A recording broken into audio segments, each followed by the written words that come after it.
मोहम्मद मुकिम सी गोटे भाईचारा उपर विश्वास करके राजनीति कर मोहम्मद मुकिम सेठी जड़े माइनोरिटी लीडर होगी सी सारा राज्य सबू अंचल सबू जगार समस्त द्वारा सी आदृत।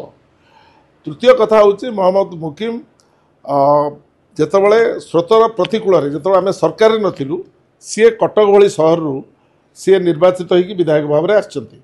गत निर्वाचन में तांकर सुकन्या फिरदोस सोफिया गोटे कम बयसर झील एवं सी निर्वाचन लड़ी सी भल भल भोट्रे विजयी होती एवं सी भाईचारा पर विश्वास करी कटक जितेबाला जो परिस्थिति रे शांति रक्षा करिवार आवश्यकता अच्छी से मोहम्मद मुकिम उपस्थित अच्छी।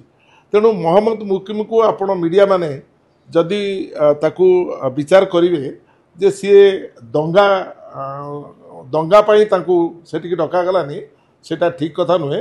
कारण मोहम्मद मुकिम दंगार विरोधी एवं शांति रक्षा करिवार एक प्रतीक भाव से काम करती। तेणु मोहम्मद मुकिम को आज तारीख में सारा राज्यर कांग्रेस लोक व्यक्तिगत भाव में जानी बड़ भाई जे थिले सी श्रीजुक्त स्वर्गीय श्रीजुक्त जानकी वल्लभ पट्टनायक अति निकटतर होगी से काम करते।